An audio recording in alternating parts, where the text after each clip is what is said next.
was a ship that put to sea. The name of the ship was a Billy of Tea. The winds blew up her bow, dipped down below my bully boys blow.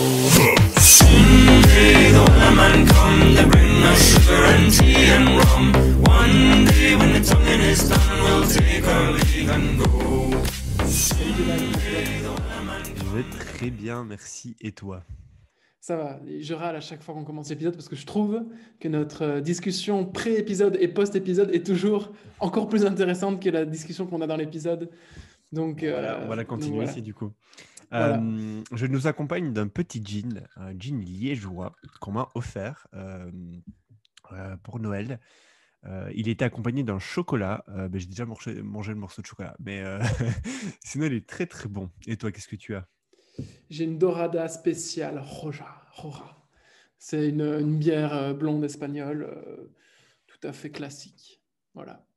Voilà, mais qui nous accompagne pendant ce podcast. Est-ce que c'est une bonne idée ça de se lancer en mode Joe Rogan, à boire un petit peu pendant les épisodes? C'est quoi le... Ah, je sais pas, moi c'est juste que je passe un bon moment, donc j'aime bien boire un verre quand je passe un bon moment, c'est tout. Simplement.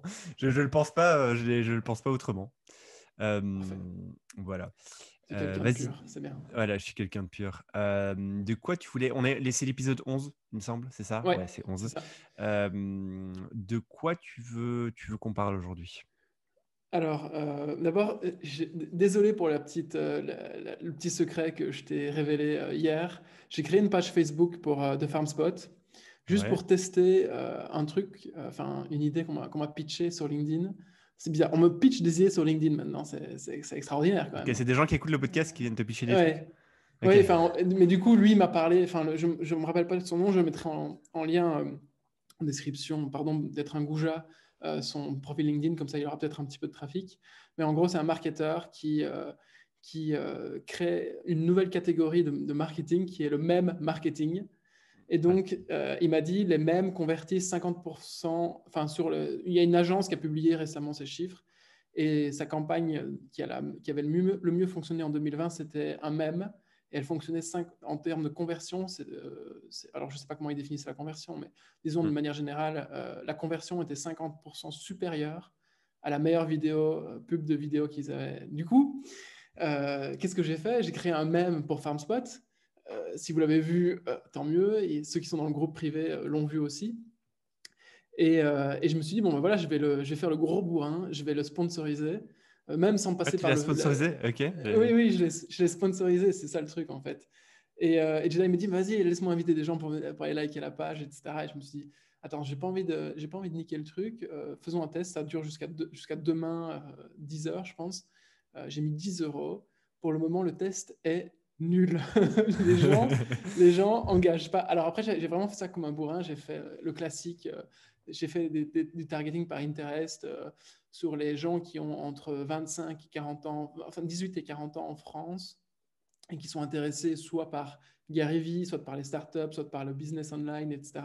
Donc un truc, le genre de pub que tous les débutants qui arrivent sur Facebook Ads font. Je me suis dit, ok, d'accord, je vais la faire. On va voir si ça fonctionne. Avec un peu de chance, ça fonctionnera. Pour le moment, c'est pas Ouais. ouf. On a plus ou moins 50 engagements, enfin 50 clics. Donc voilà. Ok. Et en tu plus, t'as redirigé vers quoi? j'ai redirigé directement vers la chaîne YouTube, pas vers notre Ok. landing Bon, page. Du coup, on va j'arrive voir pas à si mesurer on enfin, gagne bref. des abonnés, quoi. Tu essaieras de faire une corrélation en mode est-ce qu'on gagne des abonnés depuis ta pub. C'est intéressant ce que tu dis sur l'audience. Je sais pas en vrai qui sont les gens qui nous écoutent. Alors, si, j'ai quand même un petit quelques signaux dans la communauté, des gens qui rejoignent et qui se présentent. On voit plus ou moins à quoi ressemblent les gens qui nous écoutent, mais je pense qu'il y a aussi des gens auxquels on ne s'attend pas qui nous écoutent. Parce que des fois, je reçois des messages de personnes auxquelles je me dis ok, je pensais pas que ça allait t'intéresser ce qu'on dit, mais fine, tant mieux. Ok. Alors moi j'ai remarqué actuellement, c'est soit des marketeurs, soit des devs. C'est vraiment les deux grandes catégories qui rejoignent le groupe. Et des entrepreneurs aussi, mais des entrepreneurs qui soit sont déjà lancés, ont déjà fait un exit, soit commencent un peu à bidouiller là-dedans depuis quelques années et en fait sont sur des sujets tech, sont sur des sujets marketing, sont sur des sujets tout simplement de marché et ils veulent être tenus au courant C'est ça. de J'aimerais toutes bien les idées avoir qu'on des balance. personnes, des entrepreneurs dans des marchés underground, genre des trucs pas du tout sexy. On a beaucoup trop de personnes, je pense, dans la tech.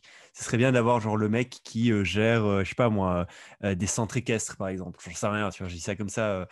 J'ai quelqu'un là que j'aide au niveau marketing. Il gère des stations de lavage. Il paraîtrait que les stations de lavage de voitures, c'est très rentable. Et c'est automatisable plutôt assez bien. Et là, il n'arrête pas il les achète en fait, il les rachète, il les rebrande. Euh, et il fait ça, tu vois. Donc, et j'aimerais bien avoir ce type d'entrepreneur comme ça sur le podcast pour nous faire découvrir des trucs un peu underground auxquels nous on pense pas vraiment et qui sont pas si sexy que ça. Enfin, Il moi je le trouve s'appelle sexy, mais il s'appelle pas Walter White par hasard? non, pas du tout. Non, il veut pas blanchir de l'argent, etc. Non, non. C'est vrai que ça doit être des business de blanchiment d'argent, ça pue l'argent sale. Écoute, une annonce et puis on commence. Clubhouse. Clubhouse lundi. Ouais. Clubhouse, c'est quoi? C'est une application. On va faire un show en live comme on le fait actuellement. Et vous pourrez participer. Donc, vous levez votre petite main et on vous invite et vous pouvez participer. C'est que de l'audio, pas de vidéo. Ça se passe sur iPhone uniquement. Il faut être invité. Rejoignez la communauté farmspot.co pour avoir la chance d'avoir une invitation. J'ai essayé de faire une tentative de boucle d'invitation virale sur LinkedIn. Le post est devenu viral, la boucle pas du tout. En gros, quand vous rejoignez Clubhouse, vous avez accès à 5 invitations, donc vous pouvez inviter 5 personnes. Et la seule façon d'accéder à Clubhouse, c'est de se faire inviter. Et donc, je me suis dit, tiens, est-ce que je ne créerais pas une boucle où j'invite une personne, cette personne a 5 invitations et je l'oblige à brûler une invitation pour inviter quelqu'un d'autre. Et ce quelqu'un d'autre doit également inviter un autre quelqu'un d'autre qui fait partie de la boucle, quoi. Et donc, j'ai mis un formulaire où je dis bah, nom, prénom, est-ce que tu as un iPhone? Si oui, ton numéro de téléphone, parce qu'on peut inviter les gens via un numéro de téléphone. Le post a cartonné, 14 000 vues, plus ou moins 150 apply pour rejoindre Clubhouse. Et au bout de du troisième maillon de la chaîne, donc j'ai envoyé une invitation à quelqu'un, j'ai dit à ce quelqu'un invite ce quelqu'un d'autre a invité quelqu'un d'autre. Au bout du troisième maillon, silence radio. Genre, j'ai invité une personne, elle a reçu 5 invitations, elle n'a pas invité la personne que je lui ai dit d'inviter. Et ça fait 48 heures. Donc, ce fut un fail de l'invitation. Mais on s'est arrangé sur la communauté. Il y a des gens très sympas qui sont en train de vous inviter sur Clubhouse. Donc voilà, Clubhouse, lundi, c'est 20 h. Et soyez là. Ce sera de l'impro. On verra comment ça se passe. Alors, pour ceux qui connaissent pas Clubhouse, c'est Twitter, mais en live et en audio, où les gens peuvent interagir quand ils sont appelés et quand ils lèvent la main. Je sais pas si tu l'as Exactement. dit, j'ai zappé, Ouais, ouais. mais c'est pas encore connu en fait. Moi, j'en ai parlé à pas mal de potes qui sont dans la tech, mais ils sont dans la tech un peu franchouillarde. Et je leur dis, Outre-Atlantique, c'est très connu. US, ouais, c'est ultra méga connu. En France, ça commence, quoi. Il y a ça les premiers commence, shows ouais. français. Ouais. Cool. Bon, on commence. Vas-y. Est-ce que tu as un truc là? Tu veux que je te fasse découvrir un truc ou tu as un truc à me faire Ouais. découvrir? Moi, j'ai 3 sujets aujourd'hui. Vas-y. Un que Balance-en tu et j'enchaîne connais, mais après. je préfère que tu commences cette fois-ci. Vas-y. Ok. J'ai Bon. envie que tu me fasses découvrir quelque chose pour Ok. m'inspirer. Faisons découvrir. Écoute, j'ai envie de te parler de Pipe. Pipe.com. Est-ce que tu connais?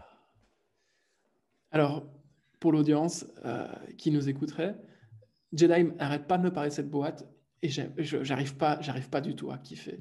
Je Tu sais que comprends pas ou c'est comment? Mais déjà, est-ce que tu as compris ce que c'est- fait Pipe? Je vais t'expliquer, mais est-ce que tu as compris? non, je pense que j'ai compris dans les grandes lignes ce qu'ils font, mais en fait, je m'imagine pas du tout bosser pour cette boîte-là Non, et mais c'est pas j'arrive ça pas qu'on à te demande.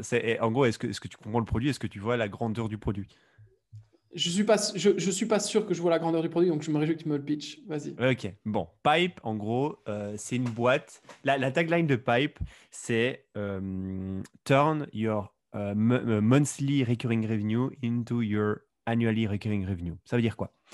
Un SaaS, donc une boîte qui vend un software à abonnement mensuel, elle vend ce software à abonnement mensuel. Donc, par exemple, si vous voulez acheter Slack ou un autre outil, vous payez 20 balles par mois tous les mois. La plupart des SaaS ont la possibilité d'acheter l'abonnement annuellement et si vous l'achetez annuellement, vous avez une réduction. Donc, en général, un SaaS qui coûte 20 euros par mois, si vous l'achetiez à 20 euros par mois, donc tous les mois, vous dépensez 20 euros, fin de l'année, ça vous coûte 240 euros. Et souvent, ils font une réduction en mode si tu achètes immédiatement un an d'abonnement, je te le fais à 200 euros. Donc, tu es commise 2 mois d'abonnement. Pipe, ils se disent c'est bête de perdre de l'argent comme ça. Ce qu'on va faire, c'est qu'on va ne pas te faire cette fameuse réduction pour avoir un abonnement. Alors, déjà, je vais plutôt démarrer par le début. C'est quoi l'utilité pour la boîte de software de vendre un abonnement annuel et pas mensuel? C'est que déjà, il n'y a qu'une seule facture à faire. Déjà, c'est très pratique pour le comptable et pour les outils, etc. Et c'est surtout, ça te permet d'avoir du flow de cash en amont. Si quelqu'un paye son abonnement annuel au début de l'année, ça te permet d'avoir du prévisionnel plus tôt, quoi, simplement. C'est juste une question de trésorerie plus simple à gérer. Donc ça, c'est le truc. Le problème quand tu offres annuellement, souvent, c'est que tu fais un discount. Et Pipe se dit, au lieu de faire un discount, ce que tu vas faire, c'est que tu vas garder cet abonnement mensuel et tu vas proposer à tes clients un abonnement mensuel, ce qui est souvent plus pratique pour les clients parce qu'ils peuvent annuler leur abonnement à tout moment et ils n'ont pas besoin de se soucier de j'ai payé l'abonnement pendant un an, donc je suis obligé de l'utiliser pendant un an. Et ce qu'on va faire, c'est qu'en fait, on va vendre la projection de ton abonnement mensuel à annuel. On va la vendre à un investisseur. Qu'est-ce que ça veut dire? Ça veut dire que de l'autre côté de la barrière, il y a un investisseur qui est prêt à acheter la valeur de ton abonnement annuel contre un pourcentage de cette valeur annuelle. Donc, ça veut dire quoi? Ça veut dire que si j'ai un client qui rentre, qui paye 20 euros par mois, normalement, ça fait 240 euros par an. Via Pipe, je peux trouver un investisseur qui me donne 240 euros et qui en fait rachète mon droit sur le revenu annuel de mon client, qui normalement doit être 240 euros à la fin de l'année. Est-ce que tu as compris ou pas? Ou c'est encore trop flou? Désolé, réexplique une fois. Ok. Avec d'autres termes. En fait, c'est simplement un investisseur qui vient acheter le droit de récupérer l'entièreté de l'ARR le premier mois de l'année. Donc, moi, je suis entreprise, je te vends un abonnement 20 balles. OK.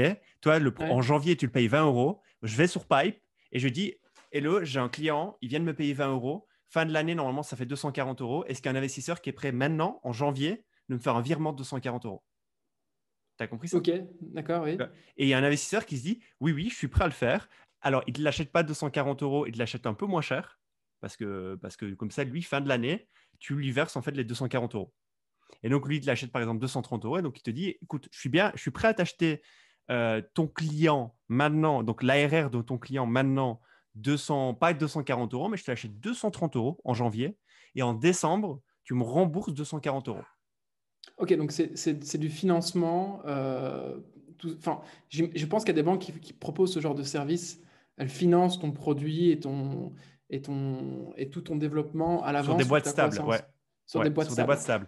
Et là, en fait, c'est Pipe, se dire quoi que la condition?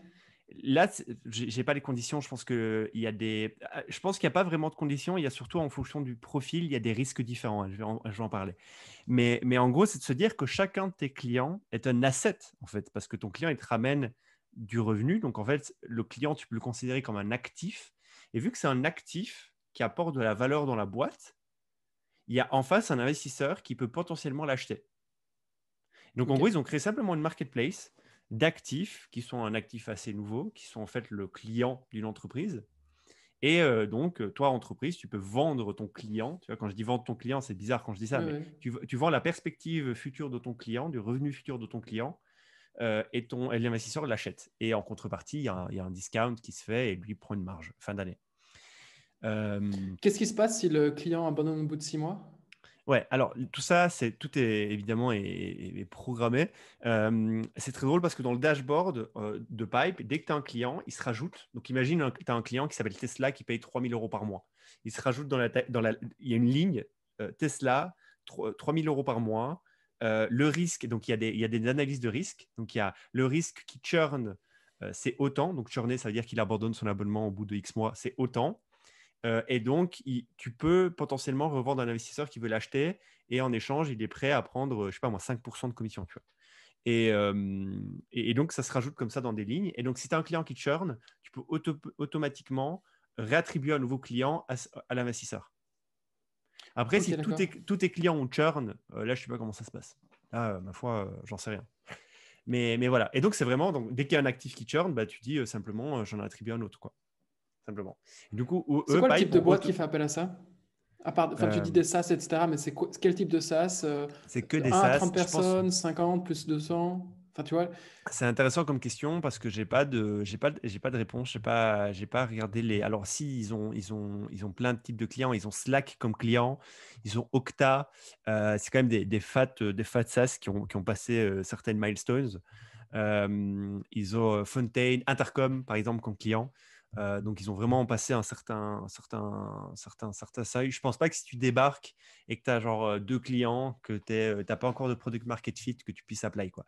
Je pense qu'il faut déjà que tu as un product market fit, que tu aies un pipe de clients qui rentrent régulièrement et pour pouvoir savoir qu'ok, en fait, on peut faire une projection et que je pense qu'il faut déjà au moins avoir un an de churn, ça me paraît très logique, que tu aies déjà au moins une boîte SaaS qui a Avec de vécu la au moins data, ouais. un an et donc tu peux au minimum savoir, ok, ton churn c'est quoi en moyenne, quoi. Donc c'est pas un SaaS qui vient de débuter, c'est pas fait pour. En tout cas, si un SaaS qui vient de débuter peut s'inscrire, je pense pas que ce soit smart et même moi en tant que SaaS, je perdrais du temps, quoi, si je ferais ça. Donc Et voilà. donc, Pipe, c'est quoi le business model? Ils prennent un fee? Ouais, écoute, Un cut? je crois qu'ils prennent un cut. Ils prennent un cut. Et j'ai pas réussi à trouver le business model. C'est drôle. J'ai fouillé, mais j'ai pas trouvé. J'ai voulu parler de cette boîte aujourd'hui, donc j'ai pas fouillé. Enfin, si, j'ai fouillé, mais j'ai pas trouvé le business model. Mais je pense qu'ils prennent un cut. J'ai voulu apply, mais bon, il y a un process assez long d'apply, donc Oui, il c'est faut ça. faire un Donc, call avec eux et tout. Donc voilà. les investisseurs Euh, sont triés sur le volet. Ils prennent pas n'importe qui. Je peux pas, moi, François, m'inscrire sur la plateforme et dire, OK, ouais, c'est non, quoi, je vais m'acheter un abonnement. Enfin, je vais racheter un abonnement Intercom cette année ouais, et non, me je pense faire pas. 10% dessus. Enfin, Et, tu vois. en gros, ils ont levé 66 millions, d'abord 6 millions en pré-seed et puis 60 millions en seed en 2020. Ils se sont lancés fin 2019.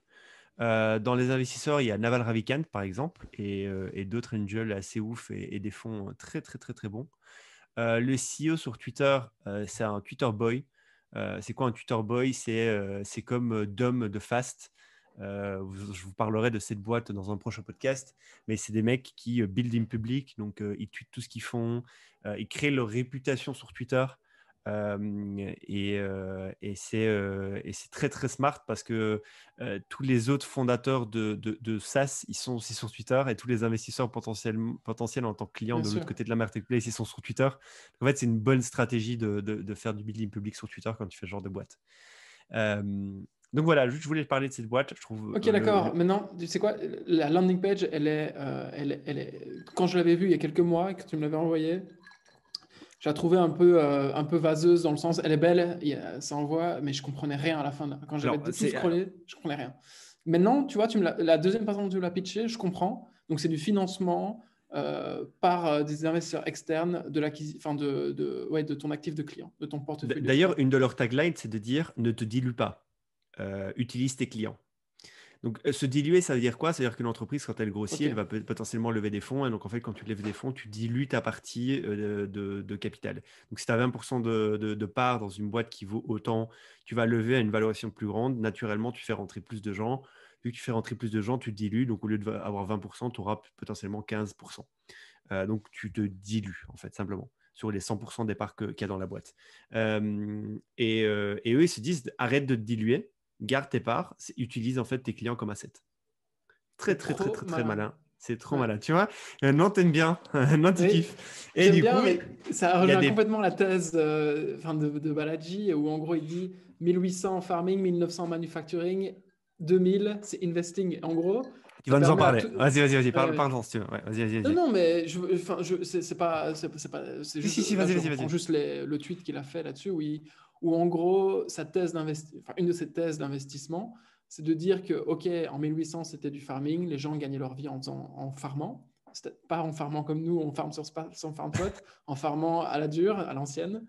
Dans les années, enfin, du coup, au XXe siècle, dans les années 1900, c'était de la manufacture. Donc, tu crées une usine, tu devais faire un gros investissement, tu devais créer des chaînes de production, etc.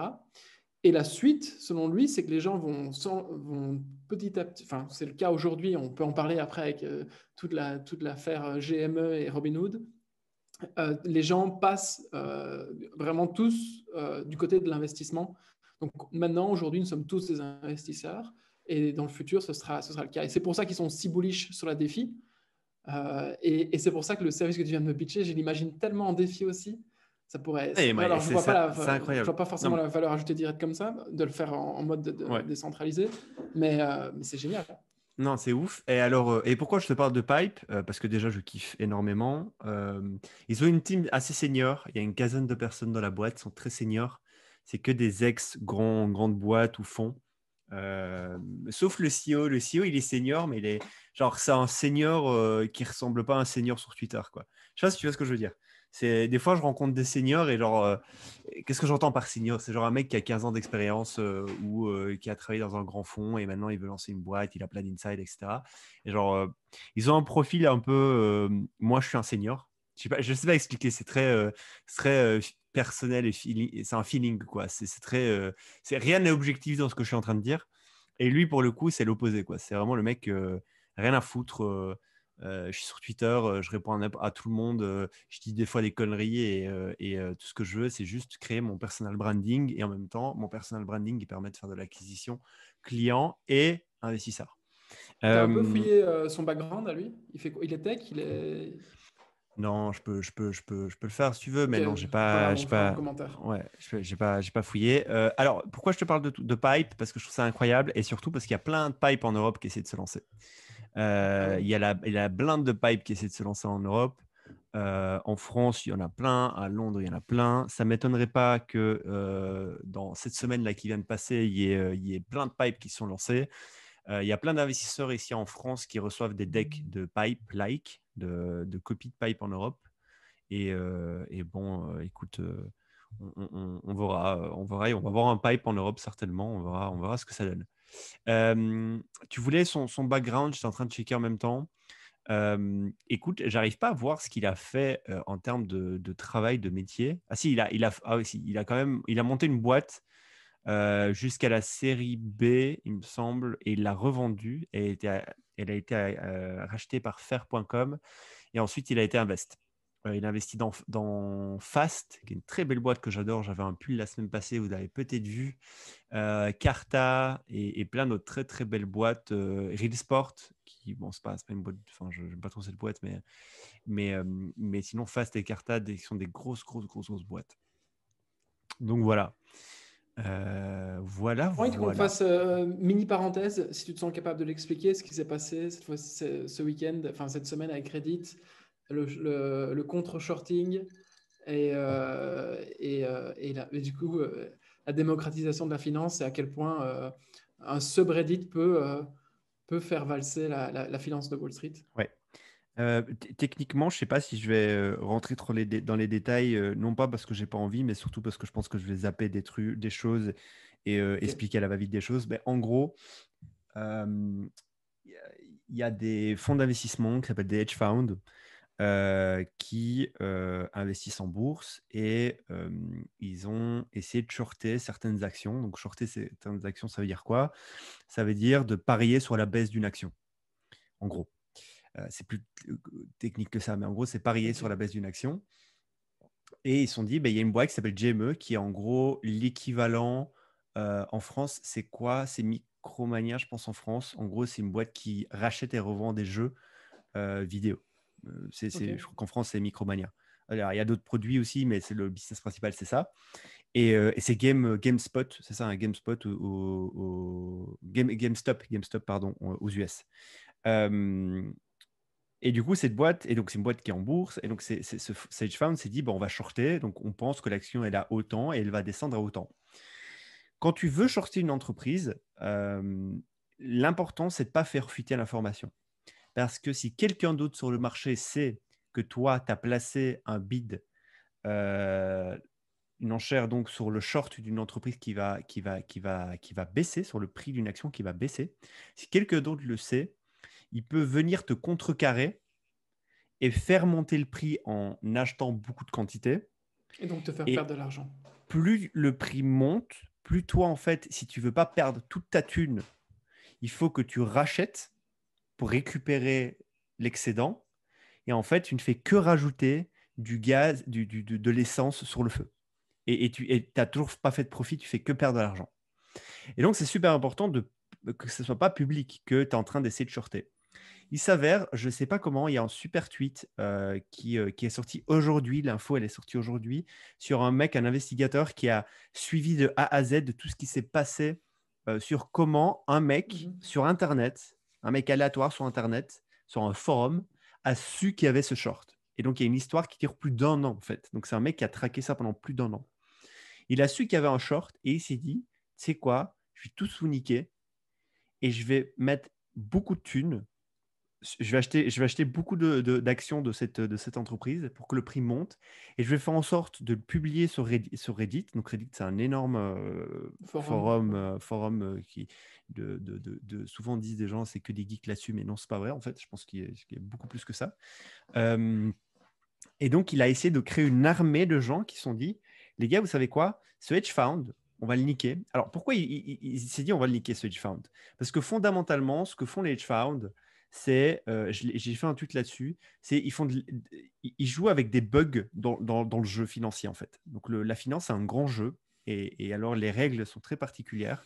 Je pense que pour le commandant mortel, comprendre les règles de la finance, c'est très abstrait. Il y a peu de choses très logiques et très éthiquement jugeables. Et en fait, du coup, il y a des bugs dans ce jeu et tu peux jouer avec ces bugs. Et le fait de shorter, c'est un bug. Alors moi, j'interprète ça comme un bug. Quand tu dis ça à un financier, il dit, mais non, c'est la règle du jeu, c'est comme ça, point barre. Je trouve ça un bug quand même. Et en fait, quand tu joues avec ce bug, bah, tu fais perdre de l'argent à d'autres personnes. Mais bon, ça, c'est un autre sujet. Et donc, ce mec-là s'est pris un peu pour le Robin d'un bois et s'est dit, c'est quoi, je vais niquer le hedge fund et je vais lui faire perdre la thune. C'est devenu viral. Je vous passe toutes les étapes. Ça fait 3 jours que ça dure, si pas plus. Quand vous entendez ce podcast, peut-être un peu plus. Et ce hedge fund a perdu des millions, des millions, des millions, des millions. Il y a des gens qui sont devenus très riches très vite parce que évidemment il y a une armée qui a suivi en mode moi je veux investir, c'est quoi les nick hedge fund, en plus je veux faire de l'argent très vite, donc voilà, le stock a pris 300% je pense, non plus beaucoup plus, c'est pas 1000%, enfin je sais plus exactement parce qu'en fait derrière il y a d'autres stocks où il y avait des positions de shorting qui ont été repérées. Et donc, il y en a qui sont lancés, une autre armée sur Reddit qui s'est aussi lancée sur les autres stocks. Et en gros, c'est le bordel, quoi. C'est la guerre civile là, sur la bourse. Et le dernier en date, c'est Doge. C'est le dernier en date, c'est Doge. En gros, qu'est-ce qui s'est passé? L'application qui vous permet de trader, qui permet au retail, le retail, c'est toi et moi et peut-être ceux qui nous écoutent. Donc, c'est monsieur, madame, tout le monde qui permet à monsieur, madame, tout le monde de traiter. Ça s'appelle Robinhood aux États-Unis. Et Robinhood a cessé la possibilité de trader ce stock. Ce qui est, là, ça fait 2 heures qu'ils ont fait ça. Chez nous, là, chez moi, il est 18h30. Ils ont fait ça vers 16h. Je ne sais pas ce qui va se passer légalement, mais il va y avoir un truc. Il va y avoir un truc. Tu ne peux pas comme ça interrompre le trading d'un stock parce qu'en fait, il y a un hedge fund qui est en train de se faire niquer. C'est pas, le marché libre n'est pas fait comme ça normalement. C'est les règles du jeu. Tu vois, comme souvent, eux, ils disent c'est les règles du jeu. Bah là, c'est les règles du jeu. Tu fais niquer, tu joues avec le jeu. C'est incroyable les effets de pouvoir qui sont à l'œuvre là. Alors, c'est ça. Sur incroyable. Twitter, tout le monde s'affole, quoi. Mais c'est bien pour la décentralisation, c'est cool. Et pour le coup, ça cause quoi ça comme problème? Tu vois, Robinhood cut le truc, cut la possibilité de trader, parce qu'en fait, ils ont le pouvoir de cut, parce qu'en fait, ils centralisent la plateforme. C'est une plateforme de trading centralisée. Et donc, avec l'avènement de 2020 de la DeFi, donc de la finance décentralisée, ça n'aurait jamais pu arriver. Ça n'aurait jamais pu arriver que la plateforme cut le trading d'une action, enfin d'un token. Et ce qui est drôle, c'est que souvent dans la DeFi, et la DeFi est basée sur un protocole, alors pas que celui-là, mais principalement sur Ethereum. Et en fait, les prix sur Ethereum des transactions ont explosé. Donc aujourd'hui, en gros, si tu veux t'amuser sur la DeFi et faire des x2, x3, x4 très vite, si tu fais ça avec 100 balles, ça ne sert à rien. Tu vas payer des frais de port On était les témoins, parce que quand on a commencé, on mettait des quelques centaines d'euros. Et en gros, on se faisait niquer parce qu'il y a des frais de port, quoi. Sur 100 balles, tu allais payer 30 balles de frais. 30 balles de frais, ça fait déjà que tu dois faire 30% de profit, enfin de plus-value si tu veux juste couvrir tes frais. Donc, ça ne sert à rien. Donc, les frais sont très hauts. L'avantage, par contre, c'est que personne peut te cut, quoi. Et tu fais ce que tu veux. Tu payes le prix, mais tu fais ce que tu veux. Donc, Et en voilà. théorie, les fees sont appelés à baisser avec le temps et avec Sur un l'évolution plat de la baissé. Ouais, technologie, avec etc. le nouveau protocole Ethereum, la nouvelle version, normalement, les prix vont diminuer. Ça va être plus intéressant. Donc voilà, et en fait c'est assez dingue parce que là c'est en train de se répercuter sur d'autres coins. Robinhood est une application qui était cotée, qui était notée sur Google. Il y avait des centaines de milliers de commentaires et de notes qui étaient très positives. Je crois que c'était plus de 4 sur 5. Là ils sont passés à 1,1 sur 5. Il y a plus de 200 000 commentaires négatifs qui se sont affalés sur eux. Je ne sais pas ce qui va se passer, mais tout ce qu'il faut retenir, c'est qu'un mec sur un Reddit peut vous casser les couilles, peu importe qui vous êtes. Donc, tout ce qu'il faut retenir, quoi. Donc, voilà. Vas-y, toi, dis-moi un truc. Je t'ai parlé de Pipe, on a un peu parlé de ça.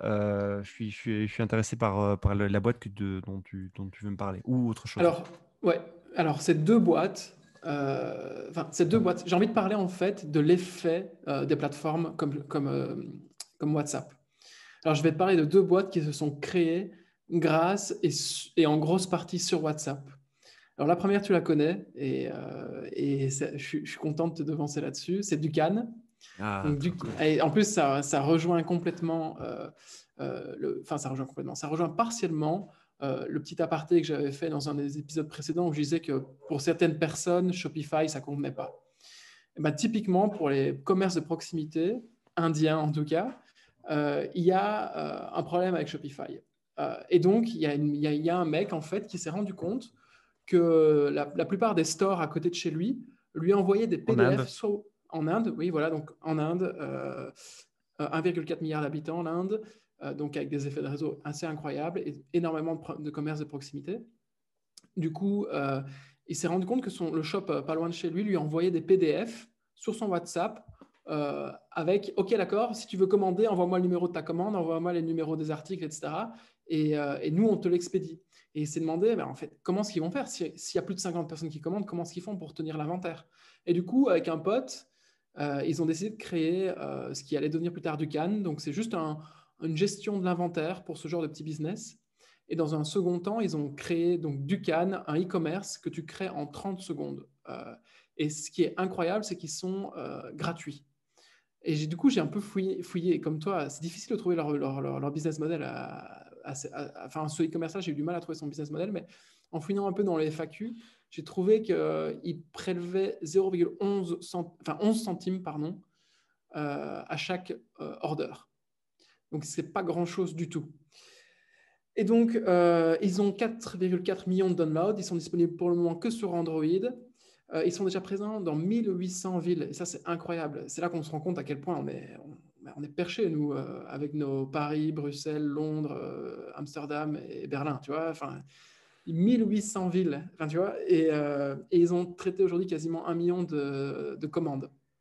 Et je trouve ça absolument extraordinaire. Donc, c'est deux gars qui ont lancé ça pendant le confinement. Les business de proximité se sont retrouvés confinés. Ils avaient besoin de passer online. Shopify, c'est une solution qui ne leur convenait pas.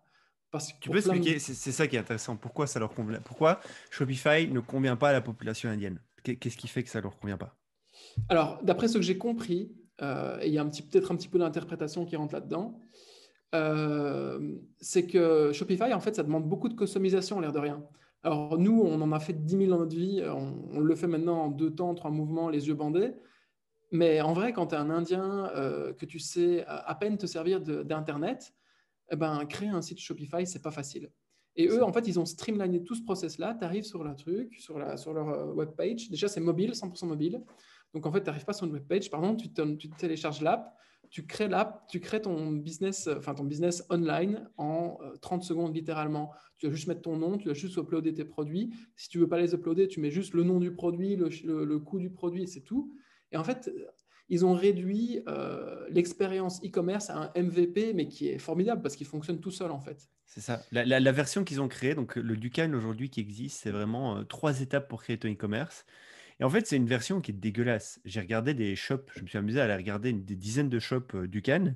Tu as l'impression que c'est 2 mecs qui sortent du wagon, c'est leur exercice de fin, c'est tout pété, c'est dégueulasse, t'as pas envie de vendre un truc là-dessus. Mais en Inde, quand tu es Fonctionne. un père de famille, ton seul business, c'est très drôle parce que je vous conseille de suivre les fondateurs de Dukan sur Twitter. Et en fait, ils relaient les histoires de leurs clients. Et genre, quand tu es un père de famille, que ton métier pour faire vivre ta famille et pour envoyer ton gosse à l'école, c'est de vendre des bidons d'eau vides, des bidons d'eau, et que tu sais pas comment télécharger une vidéo sur YouTube, il te faut une solution où en 3 clics, littéralement, tu puisses créer un truc dégueulasse, mais où tes clients peuvent ajouter au panier et payer. Point barre. Et ça, tu peux pas le faire ici. Enfin, je pense pas. Tu vois, tu présentes ce type de produit à un commerçant et il te dit, OK, gros, mais genre, il est dégueulasse ce truc. Je pense en tout cas. Après, je Ouais. pense qu'il y a un entre-deux possible. Mais c'est incroyable ce qu'ils ont fait. Et alors, ce qui est intéressant, c'est la partie WhatsApp. Je veux bien que tu nous Ouais. expliques la partie WhatsApp. Alors la partie enfin, ce qui est intéressant en fait, c'est que tu peux partager. En fait, c'est pas organiquement, mais c'est une feature du produit. Tu peux partager tous tes produits sur WhatsApp. Et il faut savoir que WhatsApp, le taux de pénétration en Inde, il est énorme de cette application. Il y a 340 millions, si je me trompe pas, ouais, d'utilisateurs indiens sur WhatsApp, sachant qu'ils sont 1,4 milliard aujourd'hui. Et quand je dis utilisateurs, c'est des monthly active users, c'est-à-dire que c'est un utilisateur qui au moins une fois par mois échange un message sur WhatsApp. Ouais, ils font tout sur WhatsApp. En Inde, en Ouais. gros, WhatsApp, c'est tout. C'est Mais comme c'est pas. WeChat en Chine, c'est tout. Tout est dessus. Et Mais, dont, par exemple, tu as ton coiffeur, bah, tu bookes sur WhatsApp. Tu vas acheter, tu as ton boulanger du coin, tu veux qu'il te livre du pain, bah, tu lui envoies un message WhatsApp, livre-moi du pain. Et le mec à vélo, il vient avec son pain sur son dos en train de te livrer du pain. C'est vraiment, tout se passe là-dessus, quoi. ouais, c'est incroyable. Et je pense que en fait, c'est propre à toutes les économies en pleine émergence, en fait. J'ai un pote qui vient de revenir du Brésil. Je lui ai parlé d'une canne, je lui ai parlé de la boîte dont je vais te parler juste après, qui rejoint exactement le même modèle, enfin, sur le même modèle, c'est-à-dire basé sur WhatsApp. Tout se fait sur WhatsApp dans les pays émergents. Et au Brésil, en tout cas, c'est le cas. En Inde, c'est le cas. Je pense qu'en Afrique, le taux de pénétration de WhatsApp est hallucinant en Afrique.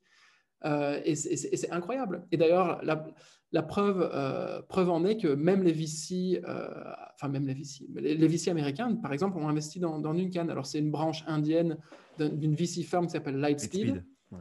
Ouais. Mais quand même, ça veut dire que en fait, l'Inde, c'est un peu je pense, mais je me trompe peut-être, que c'est le pays dans lequel ils vont s'étendre naturellement.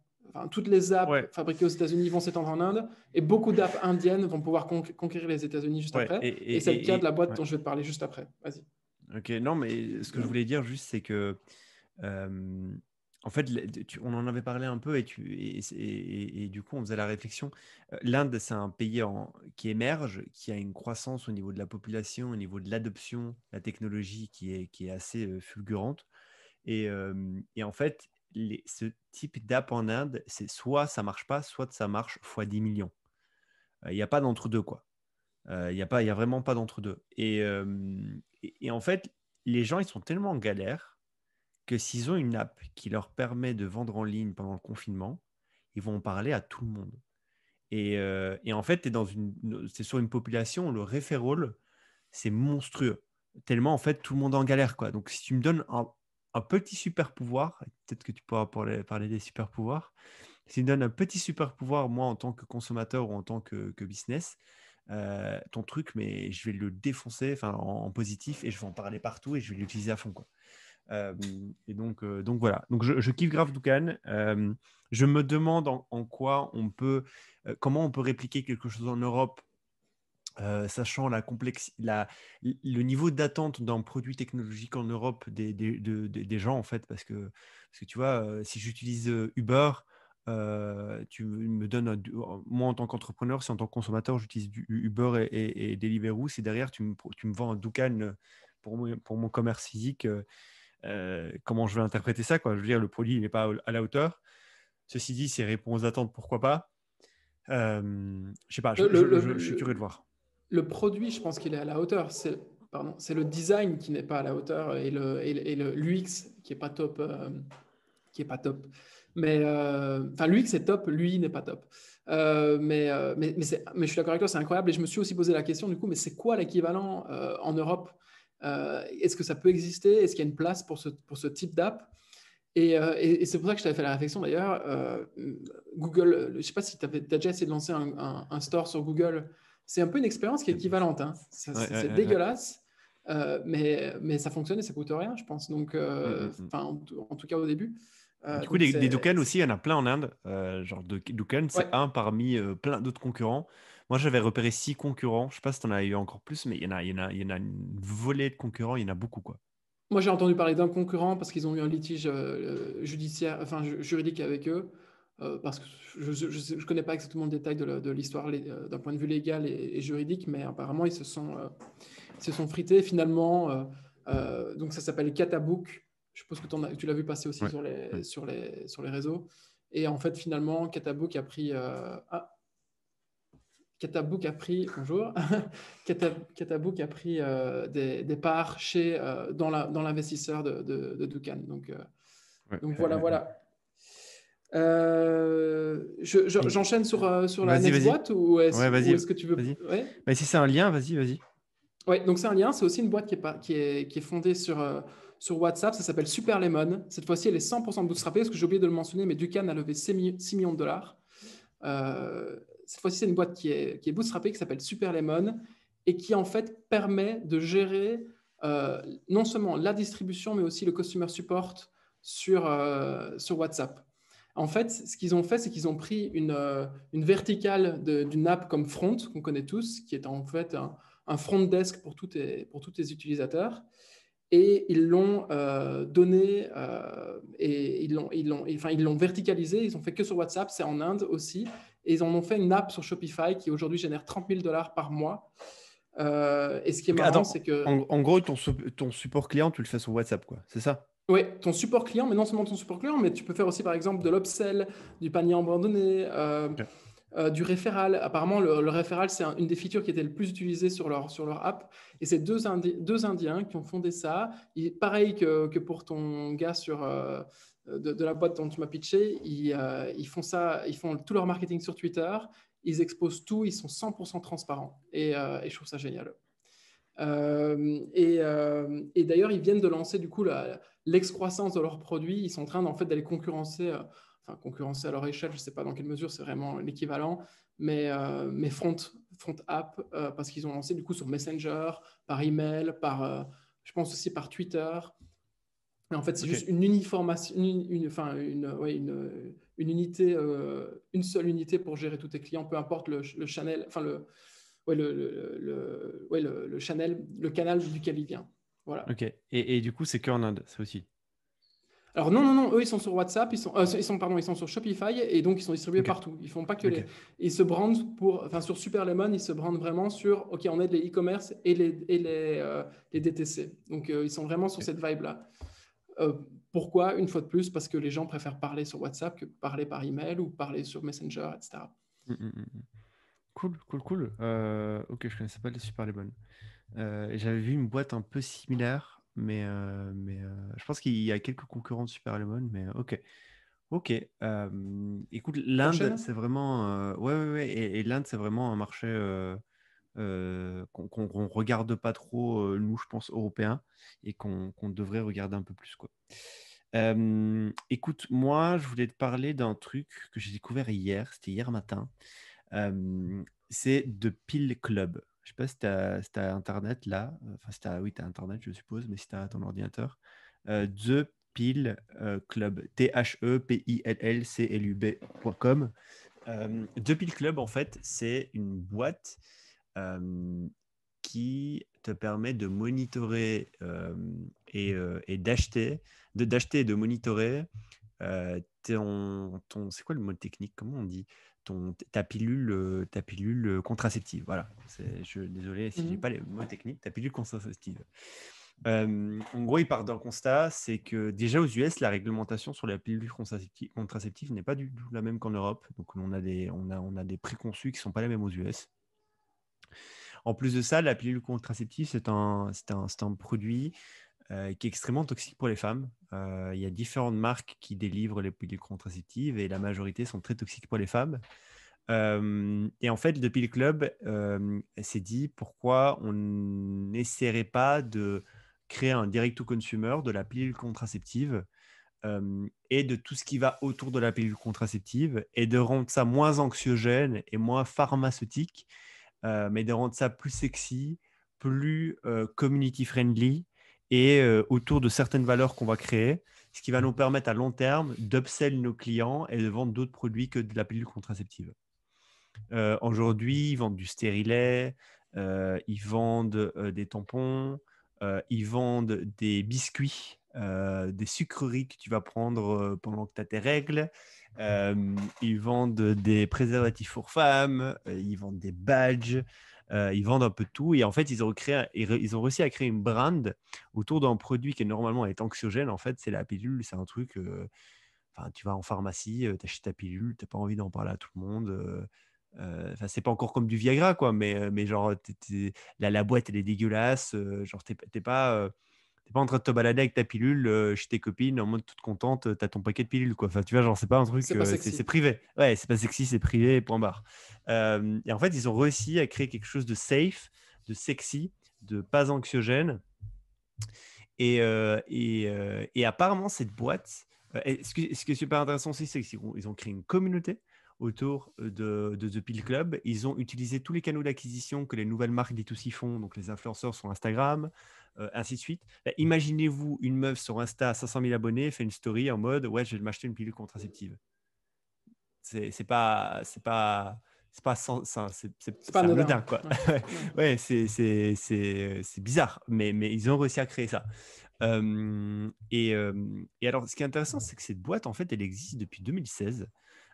D'après mes datas, alors c'est des datas qui sont censées être bonnes, mais Kima Ventures, donc un fonds français de Xavier Niel, aurait investi dedans en 2016. Je ne sais pas si les chiffres, enfin si, c'est pas un article public que j'ai trouvé sur ça, c'est des datas sur des tools que moi j'utilise. Ils ont au début un peu vivoté, puis ils ont eu une belle traction. Depuis, ils ont levé 59 millions et ils sont extrêmement profitables. Ils ont une grosse dominance du marché américain. Ils auraient plus de 100 millions de run rate. Donc, ils ont de quoi vivre encore avec 100 millions sur le compte bancaire.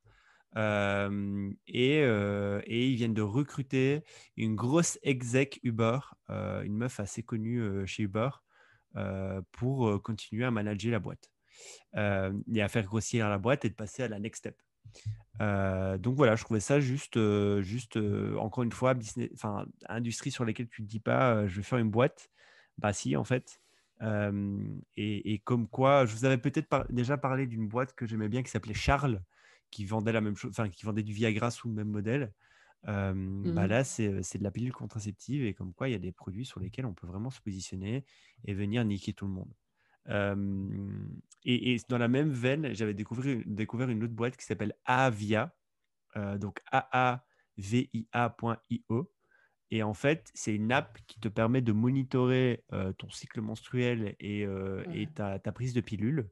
Et ils ont un hardware qui va avec. Alors là, je suis tout de suite moins convaincu et je vous expliquerai pourquoi. Alors déjà, l'app est vraiment cool parce que quand une femme a ses règles et qu'il y a des sauts d'humeur ou autre, elle peut, l'app lui donne des conseils comme type prends du thé au gingembre ou ce genre de choses.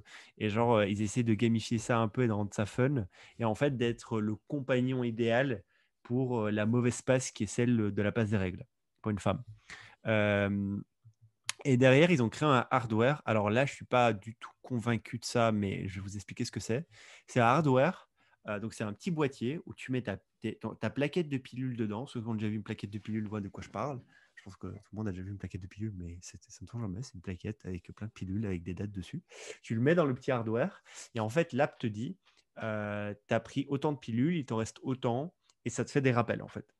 Et en fait, ça scanne simplement combien de pilules ont déjà été prises dans dans ta plaquette de pilules. Et ça te permet juste d'avoir des rappels et Pas oublier, d'éviter ouais. de l'oublier. Je ne suis pas convaincu. Je sais pas, ça fait très gadget pour moi, mais il y a des gens qui l'utilisent, donc ma foi, c'est que ça doit être plus qu'un gadget, quoi. Mais juste là à chaud, là, je ressens pas le truc, quoi. Et je pense que c'est pas que parce que je ressens pas, je crois aussi parce que je comprends pas, quoi. Voilà, je suis une femme, voilà. Par contre, le petit widget, il coûte $79. C'est pas donné. C'est un petit hardware où tu mets ta plaquette et l'application te fait un follow-up. Et voilà, juste cette boîte aussi sur la contraception arrive à créer des choses. Je trouve ça ouf qu'on arrive à créer des boîtes comme ça. Et le branding de Avia est assez ouf aussi, vous irez voir. Mais c'est du vrai branding girly, Instagrammable d'aujourd'hui, quoi. Et c'est Ouais, très, très, très, très, très fort ce qu'ils ont réussi à faire. Ils ont même fait un shop où tu peux avoir des hoodies, des chaussettes, des casquettes, et des pulls et tout, comme quoi, tout tourné autour des hormones de la femme et du fait de s'accepter, etc. C'est trop bien, quoi. C'est un exemple c'est encore un exemple comme lequel tu peux vraiment faire du business sur tout. Mais tout, c'est tout, quoi. Du moment où c'est bien fait et c'est bien brandé, quoi. est-ce que tu penses que c'est fondé par des hommes ou par des femmes? Alors, je dirais des femmes. Je dirais des femmes. Après, T'as checké ou pas? alors, j'ai pas checké, mais honnêtement, a priori, tu vois, le grand a priori, j'ai dit que j'allais dire des femmes. Et puis, je vais te dire un truc. Je coach une personne. Enfin, j'ai terminé le coaching avec une personne qui a lancé une marque de culottes menstruelles. Il y en a beaucoup. Il y a énormément. C'est aussi un business direct au consumer qui a explosé ces dernières années en Europe. Euh, donc, c'est des culottes confortables pour femmes qui vous permettent je sais pas comment dire, d'encaisser la période menstruelle, quoi, simplement. Et c'est un homme. C'est un homme. C'est un homme qui a fait ça. Et quand on a fait le lancement de son produit, il a eu énormément de retours sur le fait que ce soit un homme, des retours positifs. Il a eu une grande partie de sa communauté, enfin des gens qui l'ont découvert, qui l'ont dit, écoute, c'est trop cool que ce soit un homme qui se soucie de ce problème-là. Et du coup, c'était un vrai, ça a permis de. C'est un vrai point sur le branding que ce soit un homme qui fasse ça, quoi. Donc voilà. Mais sinon, je ne sais pas si ces boîtes-là sont faites par des hommes Oui, ou je viens par d'aller des femmes. voir. Depuis le club, ça a bien été. En tout cas, la CEO est une femme. Voilà. Alors après, les fondateurs, je ne sais pas si c'est CEO et fondateur, mais probablement que c'est le cas. Mais mais oui, je trouve ça bien. J'y connais rien en fait. J'ai même pas d'insight en tant qu'utilisateur. Du La coup, même, j'en hein. ai zéro. La même. Mais je trouve ça bien. Mais oui, c'est bien aussi de parler des business un peu. Est-ce que c'est un business underground? Non. Est-ce que les gens se rendent compte que c'est un business? Peut-être pas en tant que tel. Mais oui, je trouve ça bien et je Ça, le trouve ça truc, bien c'est que l'upsell. c'est ça le truc, c'est que tu te dis, tiens, est-ce que c'est un business de vendre des pilules, quoi? Et en fait, oui. Et en fait, il y a un business là où il y a un problème et où il y a une taille de marché importante. La taille de marché elle est gigantesque. Le problème, il est énorme. La pilule, c'est de la merde pour les femmes. C'est anxiogène, c'est pas sexy et le produit en lui-même est mauvais. Faisons un produit bon, pas anxiogène. Et on a toutes les femmes du monde comme clientes, quoi. Enfin, toutes les femmes qui prennent Je me pilule. demande comment est-ce qu'ils font je me demande comment est-ce qu'ils font le checking, parce que je sais bien qu'il y a différentes pilules en fonction enfin, de ton type, du type dont tu as besoin. Je me demande comment ils font tout l'onboarding à ce niveau-là. Je me demande où ils sourcent leurs pilules, parce que c'est pas eux qui les font clairement. Je me demande comment ça se passe Ouais, tout ça. Est-ce je qu'ils sont pense que transparents par rapport à ça? Je pense que The Pill, pour le moment, ils revendent. Je suis pas sûr, mais je pense qu'ils c'est pas leur pilule à eux. Je pense qu'ils Bien ont sûr. sélectionné une bonne marque de pilules. Et ça doit pas être facile. Genre, tu es sur du médical, quoi. Donc, tu peux pas white labeller du médical comme ça, white brander du Si, hein. médical. Du Si, si. médical, oui, mais ok, mais il faut être. Je suppose qu'il faut être. Faut avoir une licence, il faut avoir quelque chose, quoi. Tu peux pas demain te dire, vas-y, tu sais quoi, je fais. Ah, mais ils sont accrédités. Donc ouais, non, je pense que c'est leurs piles en fait, hein. Je vois là qu'ils sont accrédités, ils ont 4 accréditations. Alors, je connais pas les accréditations américaines, mais ils ont 4 accréditations médicales. Écoute, ça se met, c'est leur Parce propre qu'ils ont. pilule, hein. Non, parce que faire une pilule, c'est. Enfin, peut-être qu'ils développent la leur, oui, mais je vois. Enfin, ça m'étonnerait qu'une boîte, que ce soit une boîte pharmaceutique, Non, non, non, fasse voilà. un Là, DTC de là, la je, pilule. je- je suis devant le truc, là, et ils ont 3, 4, 5, ils ont 6 brands. Ils sont maqués avec 6 brands, et il y a 6 brands, et en gros, tu choisis parmi les 6 brands. Ouais. Ok. Non, plus, il y a 11 brands au total. Donc voilà, juste, je voulais parler de ce type de boîte, et voilà. Et quand tu dis qu'ils sont très profitables, t'as des données ou pas? Non, j'ai pas les chiffres. En tout cas, ils ont 100 millions de run rate. Donc, 100 millions de run rate au bout de 6 ans. Ouais, ça fait 6 ans. Non, ça fait 4 ans, pardon. Au bout de 4 ans. C'est une question de distrib, je pense. Ils ont dû galérer au début au niveau de la distrib. Puis ils ont dû trouver le truc. Avoir le bon positionnement branding. Trouver les bons canaux de distrib. Et là, 100 millions de run rate, c'est pas mal, quoi. Au bout de 4 ans, sur du direct to consumer, je trouve que c'est bien. Ok. C'est que la marge doit être intéressante. Je connais pas les marges sur le produit d'une pilule. Ça, je sais pas. En tout cas, je vois qu'ils font plein d'upsell et ça, c'est intéressant. Ils font des produits annexes à la pilule comme upsell et ça, c'est aussi très, très smart. Du coup, voilà. Est-ce que tu as un truc là? Ouais, allez, j'enchaîne avec le délire du jour. On a parlé la semaine passée de tout ce qui était remote. Et je suis tombé il y a quelques mois sur le profil Twitter d'un mec de la Gen Z Mafia. Donc la Gen Z Mafia, en gros, ils reprennent les codes de la PayPal Mafia. La PayPal Mafia, c'est une façon d'appeler les gens qui, après avoir fondé PayPal et après avoir revendu PayPal, alors, que ce soit des fondateurs ou des employés, sont devenus extrêmement riches et ont refondé leur propre boîte par derrière, qui ont été des grands succès pour la plupart. Et donc, dans la vallée, tout le monde appelle ça la PayPal Mafia. Et eux, en fait, ils se revendiquent comme la Gen Z Mafia parce qu'ils ont moins de 25 ans et qu'ils font des produits dans leur cave qui sont un petit peu sur cette mouvance-là, 100% online. Et du coup, il y a un mec de la Gen Z Mafia que je suis sur Twitter qui, il y a quelques jours, a fait un tweet où il dit Apple, Facebook, Amazon, Netflix, Google, Twitter, Uber, Reddit, Dropbox et WeWork m'ont toutes rejeté lors d'un entretien en tant que software. Aujourd'hui, elles sont toutes dans la waiting list de la boîte que je suis en train de faire. Et la boîte qui est en train de faire s'appelle branche.gg. Et j'ai entendu dans un clubhouse auquel je participais hier qu'on en parlait. Donc, je me suis dit, je vais vite en parler dans mon podcast avant que l'idée soit complètement connu de tous. C'est un virtual space, un virtual office space. Donc en gros, c'est des gens qui se sont dit, ok, très bien, le remote est imposé partout dans le monde aujourd'hui, en tout cas dans toutes les boîtes un peu progressistes ou qui sont forcées, le remote est imposé. L'expérience remote est bof. Et on se rend compte en fait que les tools qu'on utilisait avant le remote sont toujours les mêmes tools qu'on utilise pendant le remote. Donc en gros, typiquement Slack. Aujourd'hui, vous allez dans votre bureau, que vous soyez en remote ou pas, vous parlez aux gens sur Slack, vous n'allez pas leur taper sur l'épaule la plupart du temps.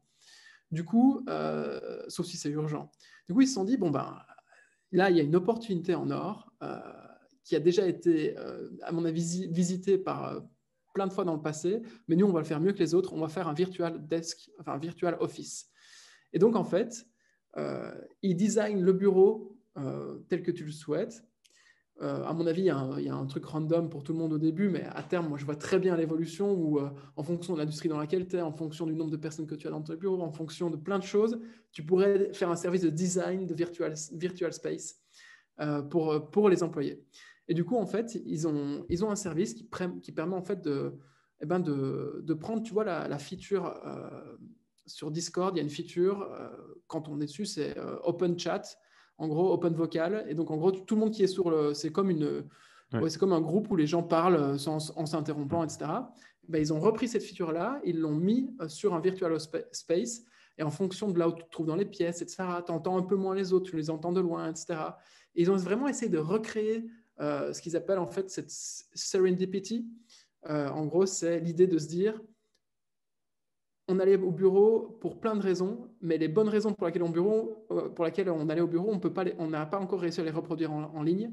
On va le faire avec ce tool. Et qu'est-ce que c'est les bonnes raisons d'aller au bureau? C'est 1, le social, 2, la culture, 3, c'est les rencontres inopinées. Donc, tu te balades dans le bureau, tu rencontres quelqu'un. Ah, tiens, t'as entendu parler de ça? Ouais, check, check. C'est des trucs en fait qui arrivent beaucoup plus naturellement quand tu es en physique. Ben, eux, en fait, ils essayent de créer cette même vibe. En fait, ils essayent de la créer sur un virtual space. Et ils vendent ça $10 par mois par utilisateur. Et ils ont une waiting list de plusieurs mois qui est en cours là. Ils sont 4, 5, 6, ils ne sont pas beaucoup. Ils ont levé 1,5 million de dollars avec des fonds de VC. Et je pense qu'ils sont sur une catégorie de marché qui est hyper intéressante. Probablement qu'il va se viander la gueule. C'est hyper risqué. Mais je trouve que le jeu en vaut la chandelle, clairement. Je ne sais pas ce que tu en penses. En plus, toi tu es l'exemple parfait parce que tu as travaillé chez The Family et tout le monde sait que chez The Family, ce n'est pas du tout en mode chacun sur son petit bureau, derrière son petit ordi. C'est un peu le dawa. Raconte peut-être ton intuition. Quand tu compares The Family et un virtual space, est-ce que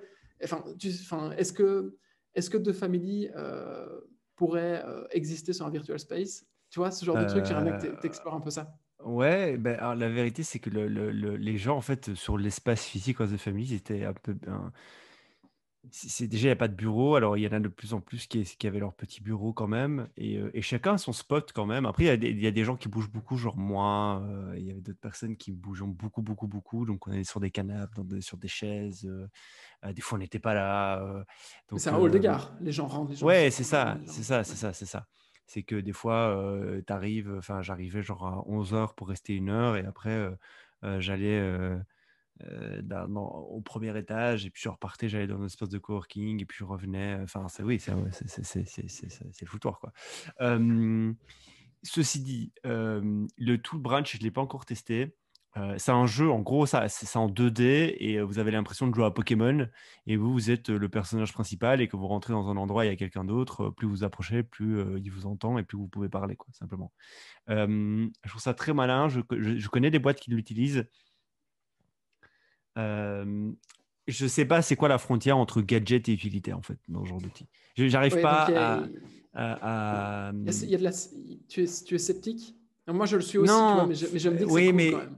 ouais, alors c'est cool, mais c'est ça en fait, c'est cool, mais then what, tu vois. Et c'est le problème des produits cool, c'est que ouais, c'est cool, mais quoi alors? Enfin, genre, qu'est-ce que ça m'apporte d'autre?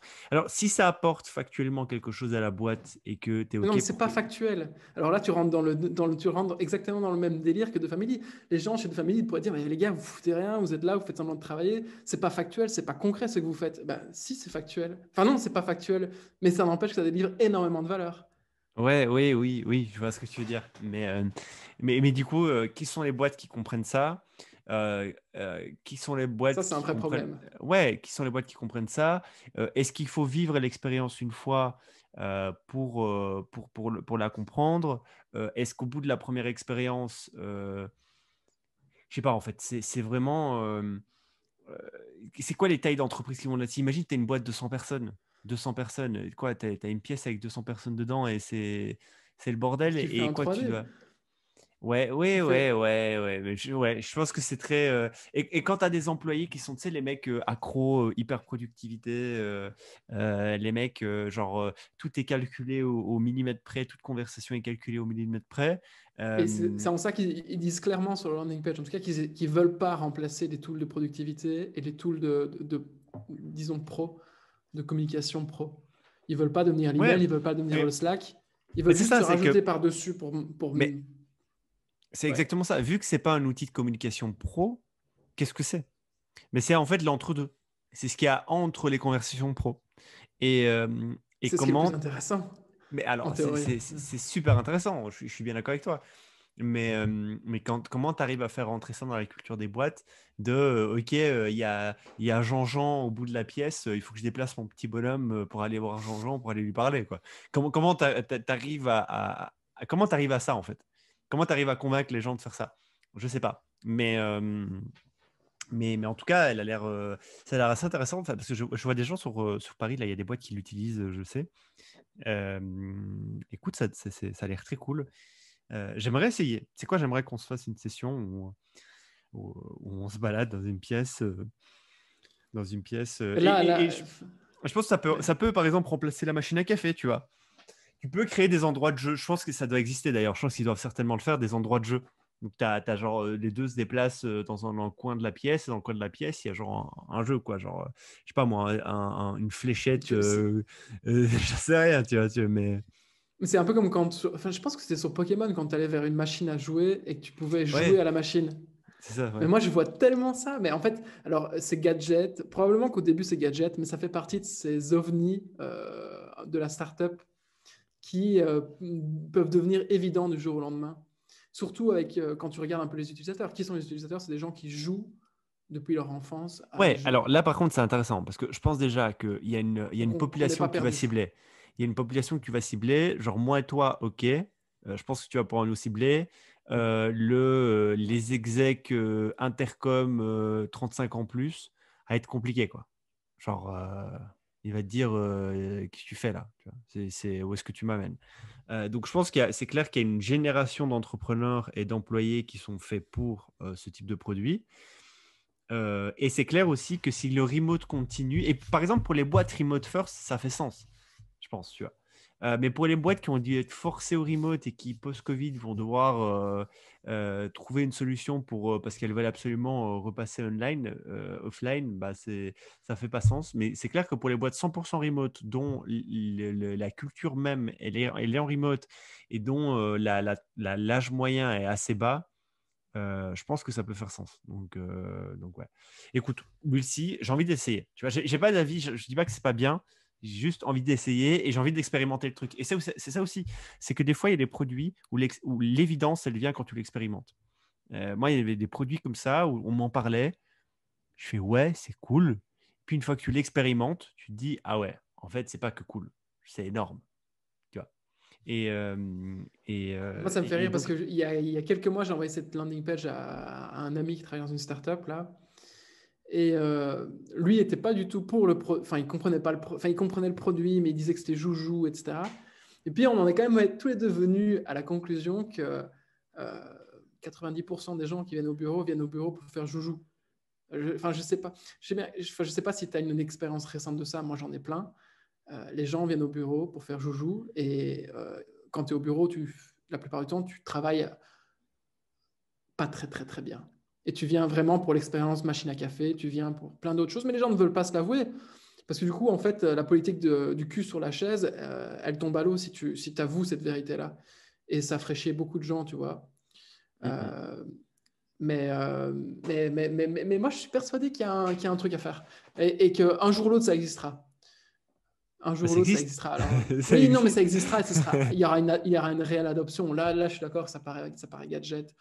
Même les boîtes les Et plus tu sais, ça se met, on dit dead, ça se met les types, ils ont une croissance de porc. Enfin, on n'en sait rien, hein, ça se met les mecs, ils ont trouvé un produit de market fit gigantesque et ils sont en train de grossir as fuck. Hein. Qui sait? moi, j'imagine très bien la next version du produit où tu peux vraiment gamifier l'expérience de l'utilisateur.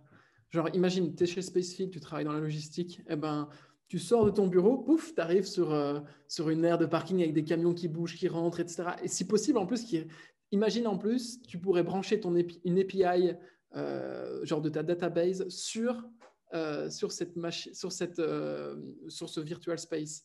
Ce serait génial, quoi. Tu verrais les camions entrer, sortir, se faire charger, etc. Tu verrais, en Ouais. fait, toutes les boîtes qui ont un acte concret dans la vie, un acte physique à la fin de l'opération, bah, elles pourraient transformer ça et de rendre le truc hyper concret. Parce que là, aujourd'hui, même en étant pas remote, la plupart des gens ne se rendent pas compte qu'il y a par exemple, dans le cas spécifique, il y a des dizaines de palettes qui sont bougées chaque minute grâce au software, tu vois.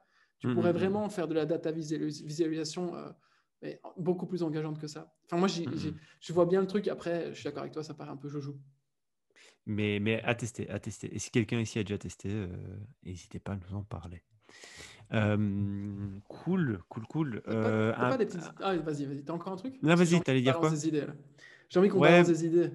bah, un petit jouet qui est pas mal. Et ça s'appelle Ludwig, je sais pas comment on dit, point gourou. Je te laisse taper Ludwig. .guru, G-U-R-U. C'est pas pour la Ludwig musique? Pekuru, non, c'est pour l'écriture en anglais. Alors, moi, en gros, si vous me suivez sur Twitter, vous voyez que vous allez le voir, je suis une quiche en fait en anglais. Enfin, je ne suis pas une quiche en anglais, je me débrouille. Mais quand j'essaie de faire de la formulation bien, je veux dire, A, ma formulation en général, elle est B, des fois A, mais elle n'est pas A. Et j'aimerais bien faire du A.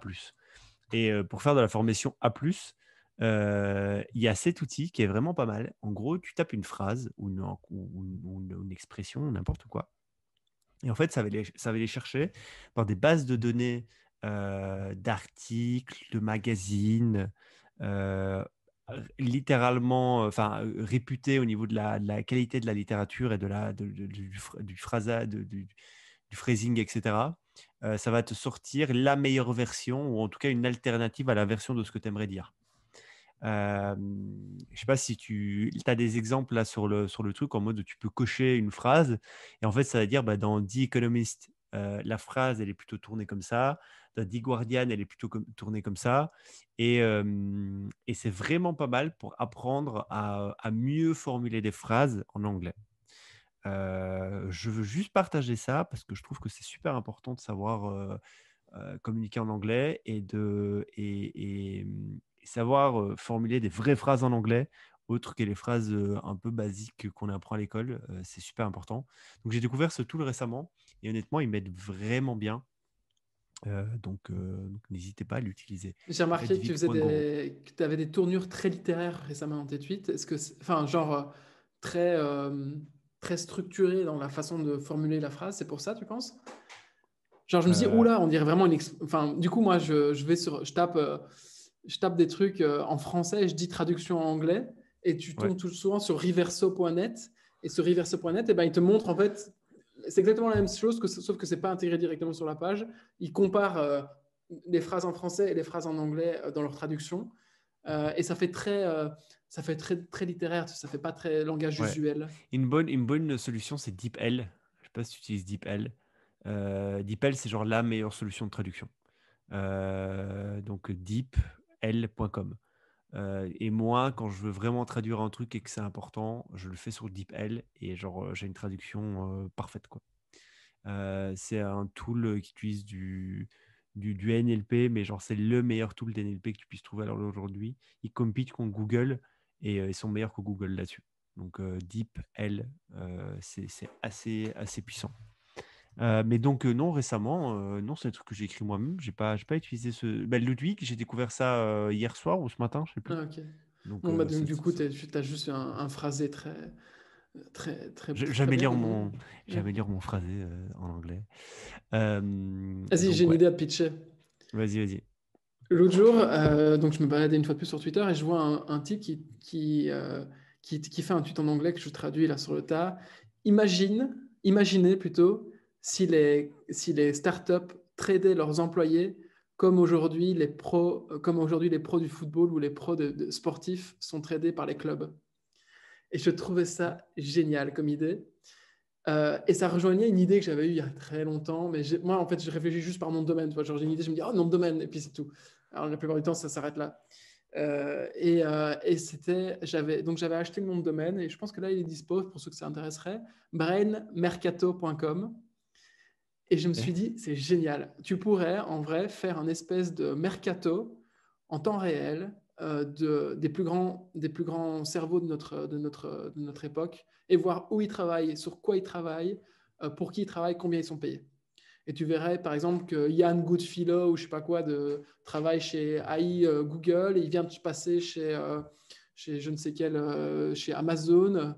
Et, tu vois, et on pourrait vraiment voir ça. Et je pense que c'est probablement une trajectoire que la société va prendre de plus en plus, en tout cas dans notre petit microcosme, c'est voir où sont les gens intelligents, ce qu'ils font et combien ils sont payés.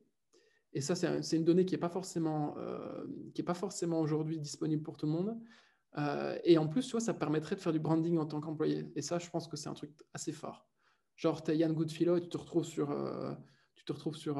brainmercato.com. Tu dis, waouh, les gens, ils voient mon profil, tu vois. Et Mm. je sais pas, il y a un jeu, je pense, sur lequel tu peux capitaliser là-dessus. Ok. Et quoi, tu devrais acheter, vendre tes employés? Non, mais t'es une boîte, non, mais t'es une boîte qui juste, tu fais un état des lieux du marché et après le mercato, il se fait déjà de toute façon. Enfin, tu le sais très Parce bien, la qu'en plupart en des soi, gens. ce que tu me pitches là, c'est LinkedIn, quoi. Ah putain, enculé. Euh, ouais, ouais, mais sur LinkedIn, c'est pas, enfin, comment tu fais sélectionner les gens les plus intelligents sur LinkedIn? Ouais, mais alors ça, c'est quel est le critère de qu'est-ce que c'est le plus intelligent? C'est les postes dans les boîtes. Et toi-même, tu sais que c'est pas toujours une question d'intelligence. Ça dépend des domaines, quoi. Mais, euh, mais ouais. Mais Ouais, je mais vois là, ce que tu ça, veux c'est un dire. autre sujet. C'est un autre sujet. Moi, ce que je voulais juste faire, c'est de voir un état réel et de voir un petit peu les grands GAFA, en fait, se disputer les plus grands cerveaux de notre époque pour ne pas qu'ils travaillent pour Ok. quelqu'un d'autre et voir qui sont les grands cerveaux de notre époque. Ok. Sur le papier, en tout cas, tu vois. Je sais pas si. Ouais, ouais, je vois ce que tu veux dire. C'est vrai que j'aimerais bien, mais juste pour le coup, ce serait peut-être un petit side à faire, mais genre Ah, mais avoir moi, en je veux pas le graphe, faire, tu hein. prends les GAFA. Ouais. Non, non, mais ce que je veux dire, c'est que tu prends les GAFA et et tu prends leur top 100 employés et tu fais une espèce d'organigramme et que les organigrammes soient publics, par exemple. Et que tu as un maximum d'infos sur chacune des personnes. C'est typiquement le genre de site, je pense, où tu pourrais t'amuser à avoir pas mal de trafic, où les gens ont envie de savoir, OK, c'est qui l'équipe d'ingénieurs qui bosse sur le like de Facebook. La fonctionnalité like, c'est qui? Et en fait, tu pourrais voir, bah, c'est tel ingénieur, voici leur background, etc. Probablement que Euh, enfin, probablement que. Ouais, en fait, je suis pas sûr que tous les intérêts se rencontrent là, parce que j'imagine que Facebook veut garder ça privé un max pour éviter justement de se les faire choper. mm, Ouais, mais ça, enfin voilà, je trouvais ça marrant de l'idée de dire, OK, un jour les employés seront officiellement tradés, les employés ou plutôt les cerveaux seront officiellement tradés, comme aujourd'hui mm. on traite des joueurs sportifs. Je trouve ça marrant. Donc voilà. Cool. Écoute, j'ai pas autre chose là sous la main à te proposer. Si j'avais une petite boîte, mais j'ai pas grand-chose à dire là-dessus, c'est juste que j'ai découvert cette boîte récemment. Ça s'appelle Tribe Vest, donc Tribe comme tribu en anglais, T-R-I-B-E, Vest, V-E-S-T.com, tribevest.com. En gros, c'est un tool qui te permet d'opérer et de manager des achats groupés avec tes amis. Non pas des achats d'abonnement Netflix comme on voit un million de boîtes se lancer là-dessus, mais des investissements. Donc, si tu es avec un groupe de potes et que vous voulez acheter une île, on en a parlé dans des épisodes, bah, tu passes par TribeVest. TribeVest te conseille la meilleure forme juridique à mettre en place, te sort les documents, te les fait signer par tous tes potes et tu centralises tout sur TribeVest. Et du coup, ça crée une LLC, donc la forme juridique adaptée pour acheter l'île. Et en gros, c'est un tool de management d'investissement groupé. Euh, donc voilà. Et, euh, et en gros, c'est pour faire des investissements dans plein d'assets. Donc, tu peux acheter du stock en groupe, tu peux acheter de l'immobilier en groupe et Tribe s'occupe de toute la partie légale admin. Je sais pas si c'est avec toi que j'en avais parlé. Je pense que oui. Et je pense qu'on en avait parlé parce on avait entendu quelqu'un d'autre le pitcher dans un épisode de podcast différent d'une autre. Et c'était favoriser le groupe buy dans une expérience d'achat sur Shopify par une Shopify app. Donc en gros, aujourd'hui, quand vous commandez sur Shopify, par exemple, un item qui coûte relativement cher ou justement qui coûte pas très cher, par exemple, vous voulez acheter des livres ou du lait en masse sur un Shopify bien particulier. Euh, enfin, l'owner de Shopify doit payer une logistique de toute façon pour tous les produits qui seront envoyés. Et je trouve ça intéressant d'imaginer qu'au moment du checkout, tu peux, pour faire diminuer ton prix d'achat, demander à tes voisins physiques que tu connais ou que tu connais un peu moins, tu vois, qui sont dans ton quartier, de se brancher et de leur dire, bah voilà, on fait un achat groupé, on a tous une réduction. Et vu que c'est physique, Ouais. l'entrepreneur peut faire une marge, enfin, peut vous proposer une marge, enfin, peut vous proposer une réduction, et en échange, lui, il réduira son coût de logistique Je suis sûr qu'il y a un truc qui peut naître Tu là-dessus parles aussi. de Pingui, là, non? C'est un peu, t'entends un peu Je me connais parler pas. de ça, non? Je connais pas Penguin. Je sais pas si c'est Pingui, mais si, l'achat groupé en Asie, là, c'est une billion, je pense, en plus. Ah Hein. oui, oui, oui, mais ça, c'est de l'achat groupé, mais qui est pas. Oui, mais ça, c'est pas Penguin, c'est autre chose. Je dis Ouais, Pingui, ça s'appelle comment? Groupe by Asia. Peut-être que je vais le trouver. Non, bah non, je fais groupe by Asia, non. Je sais pas, mais c'est pas Pingui, un truc comme ça. Je sais pas pourquoi je dis Pingui, mais c'est un nom à la con comme ça. C'est Pingui. C'est Pinduo, Pinduo, un truc comme ça. Pinduo. Non, Pinduo, c'est Pinduo Duo. Non, je sais pas. Ouais, Les gens sont en train de se dire, mais de quoi ils parlent? Ouais, Pinduo Duo, c'est ça, c'est allez. Pinduo Duo. T'as raison. Allez là. J'ai pas besoin de mon cerveau externe, Internet. Pinduo Duo, bah ouais, c'est une app qui vous permet de faire du group buy de produits de consommation pour réduire les coûts. Oui, mais là, c'est le gros, ça ressemble vachement à un Groupon pour le coup, ils vendent je pense qu'ils vendent quasiment que de la food à la base, de la food en frais en plus. Ouais, donc c'est pas pareil, mais ça rejoint un peu l'idée. En gros, c'est de Mais dire, la thèse, c'est la même. C'est de dire que ouais. si tu achètes groupé, il y a un bénéfice pour tout le monde, quoi. Mhm. Ouais. Donc voilà. Mais je suis sûr qu'il y a Ok. moyen d'un point de vue référal, etc., il y a moyen de faire une app Shopify qui Ouais. s'intercale juste à ce moment-là. Grave. Non, c'est sûr. Ok, d'ailleurs, dans les apps Shopify, j'ai plein d'idées d'apps Shopify. C'est déconné. Il y a plein de choses qui doivent être faites sur Shopify. Donc, il faut savoir que sur Shopify, vous pouvez créer.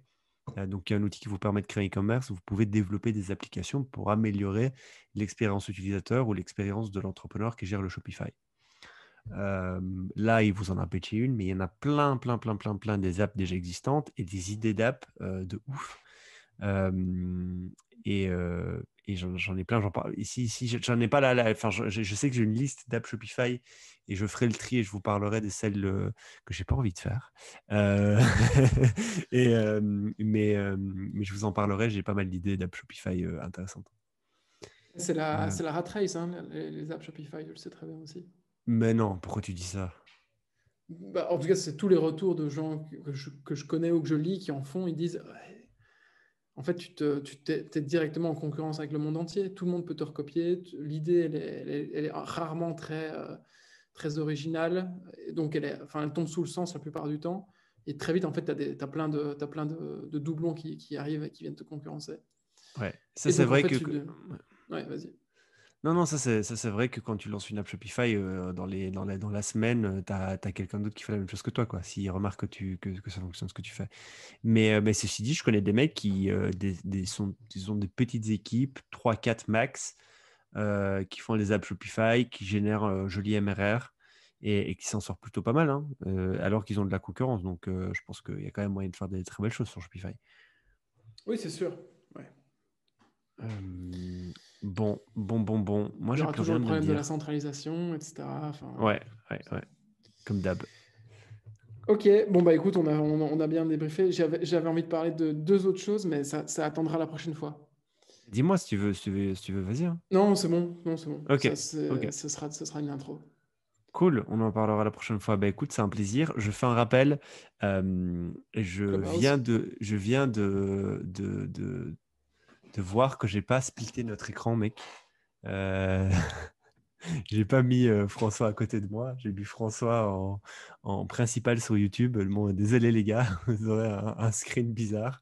Euh, Rappel, Clubhouse, mais avant ça, likez cette vidéo si vous êtes sur YouTube. Commentez, partagez si vous avez aimé l'épisode, partagez ça à un de vos potes ou sur un groupe ou n'importe quoi. Sur Apple Podcast, mettez 5 étoiles, mettez un commentaire, ce serait vraiment cool. Il faut nous rejoindre aussi sur la communauté privée farmspot.co et on fait un Clubhouse lundi à 20h. Ceux qui n'ont pas encore, déjà il faut avoir un iPhone. Donc, désolé ceux qui n'ont pas d'iPhone, voilà, j'ai rien pour vous. Mais ceux qui ont un iPhone et qui ne sont pas encore sur Clubhouse, il faut absolument rejoindre farmspot.co. On peut s'arranger pour vous trouver une invitation. Lundi, 20h, c'est là que ça se passe. Si vous avez un truc à dire, si vous voulez parler avec nous, c'est là que ça se passe. Si vous voulez pas juste, vous voulez juste nous écouter, c'est pas grave. C'est là où que ça se passe. Cool. On y va? On y va. Ciao, Ciao. ciao. Bonne journée à toi, mec.